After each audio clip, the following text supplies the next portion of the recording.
बड़ों को प्रणाम, छोटों को स्नेह। पक्षियों की कलरव, गिलहरियों की आवाज़, आसपास की गाड़ियों की आवाज़ के साथ मेरा ब्लॉग शुरू होता है, क्योंकि ऐसा कई स्थान नहीं है यहाँ। आपको पता ही है, शादी है अभी 28 को, इसलिए मैं छत में बैठकर ही ब्लॉग की एडिटिंग करती हूँ। तो इस तरह की आवाज़ें आना स्वाभाविक है। कृपया इस पर ध्यान न देकर मेरी बात पर ध्यान देंगे। हमारा जो भारत है वो भी अनेकता में एकता वाला देश है। यहाँ विभिन्न संस्कृति, विभिन्न धर्म के लोग एक साथ मिलजुल कर रहते हैं। कुछ लोग मंदिर, कुछ गुरुद्वारा, मस्जिद, चर्च, अलग अलग धार्मिक स्थानों पर अपने अपने धर्म के अनुसार माथा टेकने या अपने मन की शांति के लिए जाते हैं। तो मैं आज बात करूँगी मंदिर की। किसी भी भक्त के लिए अपने प्रभु की पूजा का विशेष महत्व होता है। पूजा करते समय पूरी आस्था और श्रद्धा की ज़रूरत होती है। मंदिर एक ऐसा स्थान है जहाँ पर कोई भी भक्त पूरे ध्यान और श्रद्धा से पूजा कर सकता है, क्योंकि वहाँ का माहौल ही इतना शुद्ध और पवित्र होता है और सभी लोग वहाँ इसी उद्देश्य से आते हैं। हम मंदिर क्यों जाते हैं? इसका कारण है कि मूर्ति रूप में भगवान की पूजा करने के लिए ही मंदिरों की आवश्यकता पड़ी। इसी आवश्यकता की पूर्ति के लिए ही मंदिर में देवी देवताओं को स्थापित किया जाता है। श्रीमद् भगवद गीता के 7वें अध्याय में भगवान कृष्ण अर्जुन से कहते हैं, चतुर्विद्या भजन्ते माम जन्म सुकृत्योर्जुन अतो जिज्ञासु तीर्थ ज्ञानी च भरत शर्व। अर्थात हे भारतवंशियों, हे श्रेष्ठ अर्जुन, उत्तम कर्म वाले अर्थात आर्त, जिज्ञासु और ज्ञानी जो जानने की जिज्ञासा रखते हैं, ऐसे 4 प्रकार के भक्तजन मुझे भजते हैं। हिंदू धर्म में भगवान को लेकर 2 बातें प्रचलित है। पहली बात मतलब उसको अवधारणा भी कह सकते हैं कि मतलब या अवधारणा मतलब विचार भी कह सकते हैं। पहले विचार अवधारणा के अनुसार निर्गुण ब्रह्म की भक्ति की जाती है, यानी कि भगवान को निराकार माना जाता है और उसी निराकार की पूजा की जाती है। दूसरी धारणा के अनुसार सगुण ब्रह्म की भक्ति पर बल दिया जाता है। इसके अनुसार भगवान के मूर्ति रूप और उसके अवतारों की भी पूजा की जाती है। हालांकि मानव प्राण भी शरीर रूपी आकार में रहते हैं। मूर्त रूप में भगवान की पूजा करने के लिए ही मंदिरों की आवश्यकता पड़ी। इसी आवश्यकता की पूर्ति के लिए देवी देवताओं के मंदिरों का निर्माण हुआ। यह बात तो सभी जानते हैं कि भगवान से जुड़ने के लिए गहरा ध्यान लगाने की ज़रूरत होती है और ध्यान लगाने के लिए शांति ज़रूरी है। यही चीज़ सबसे मुश्किल भी है। फिर भले ही कोई व्यक्ति निराकार भगवान की उपासना करे या उसके मूर्ति रूप की। इसी समस्या के बारे में अर्जुन ने भी गीता में यह कहा है कि चंचल ही मनः कृष्ण प्रमाधि बलवदम गृहम तस्याह निग्रह मन्ये वायोरिव सुदुष्यग्रम। अर्थात हे श्री कृष्ण, यह मन बड़ा चंचल प्रमथन स्वभाव वाला, बड़ा दृढ़ और बलवान है, इसलिए इसको वश में करना है। मैं वायु को रोकने की भांति अत्यंत दुष्कर मानता हूँ। माना जाता है कि मंदिर निर्माण की प्रथा वैदिक काल के चौथे और आखिरी युग यानी कि कलयुग में शुरू हुई। इससे पहले के तीनों युगों में, सतयुग, त्रेता युग और द्वापर युग में, लोग उस प्रभु से जुड़ने के लिए किसी मंदिर में नहीं जाया करते थे, बल्कि केवल अपनी भक्ति पर जोर देते थे। ईश्वर से जुड़ने के लिए और इस कार्य में पूरा ध्यान लगाने के उद्देश्य से ही मंदिरों का निर्माण होना शुरू हुआ और फिर इसका महत्व चल गया। मंदिर जाने के महत्व है भक्तों द्वारा भगवान की पूजा करना। किसी भी भक्त के लिए अपने प्रभु की पूजा का विशेष महत्व होता है। पूजा करते समय पूरी आस्था और श्रद्धा की जरूरत होती है।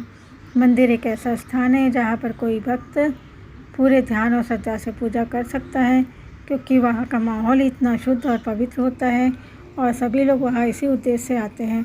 ईश्वर की उपासना के लिए यह जरूरी है कि व्यक्ति अपना अहम त्याग कर पूरी श्रद्धा और सद्भाव से पूजा करे, और ऐसा करने के लिए ही मंदिर का विशेष महत्व है।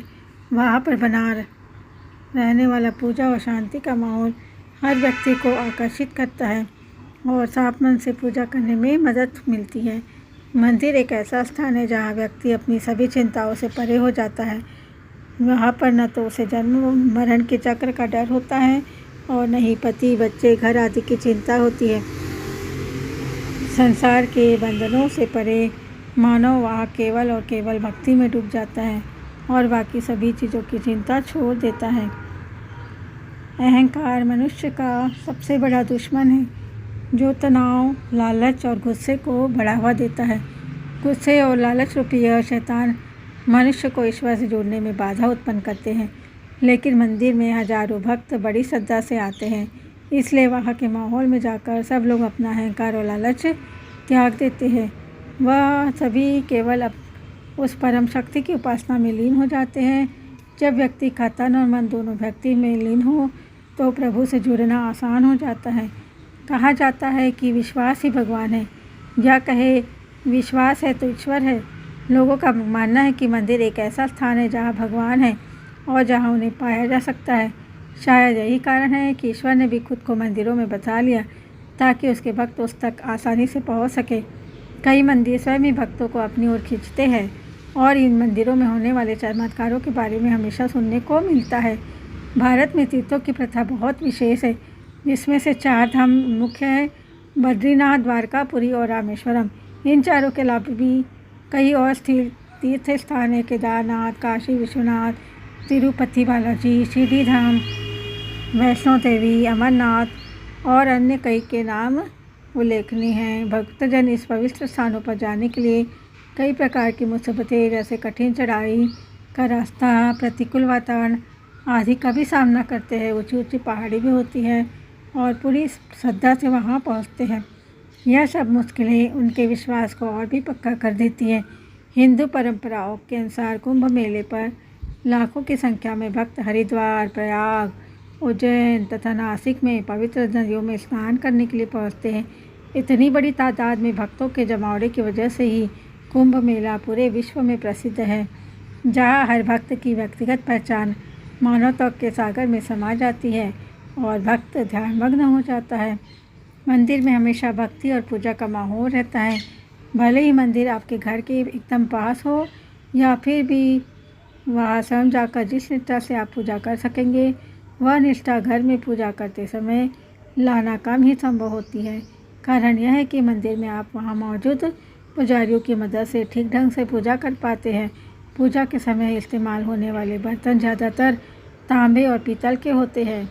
मंदिरों में बने गर्भगृह बहुत रहस्यमयी होते हैं और भक्तजनों को उस परम शक्ति से जोड़ने में मदद करते हैं। साथ ही यह संकेत देते हैं कि भगवान ही वो रोशनी है जो अंधकार को दूर कर सकती है। मंदिर जाने के अन्य उद्देश्य है कि मंदिर में भंडारों का आयोजन होता है।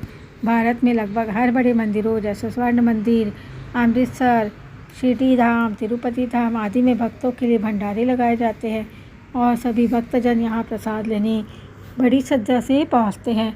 आजकल मंदिरों में सामूहिक विवाह भी किए जाते हैं, क्योंकि शादियों पर ज़रूरत से ज़्यादा खर्च होने लगा है, जिस वजह से निम्न दर्जे के परिवार यह खर्चा नहीं उठा पाते हैं। अतः वह मंदिरों में ही शादी करना बेहतर समझते हैं। मंदिरों में शादी बहुत कम खर्च में की जा सकती है। लोग आप मंदिरों में अपनी समस्याओं के उपाय जानने के लिए भी जाते हैं। वह ज्योतिष विद्या की मदद से अपनी परेशानियों का हल खोजने की कोशिश करते हैं। मंदिरों में ज्योतिष उन्हें जन्म कुंडली के द्वारा गृह शांति और विभिन्न दोषों आदि के लिए पूजा और उपाय बताते हैं। यह उपाय मंदिर में आसानी से और सही ढंग से किए जा सकते हैं। मुंडन की रस्म भी मंदिरों में पूरी की जाती है। इसके लिए खास तौर पर लोग तिरुपति बालाजी, ऋषिकेश जाते हैं और भी कई स्थान हैं जहाँ बच्चों के बाल पहली बार कटवाते हैं। सैलानियों के लिए भी मतलब जो घूमने आते हैं देश विदेश के लोग, उनके लिए भी मंदिर हमेशा आकर्षण का केंद्र रहते हैं। दक्षिण भारत के कुछ मंदिर तो अपने बेहतरीन वास्तुशिल्प के लिए बहुत मशहूर है और पूरी दुनिया के लोगों को आकर्षित करते हैं।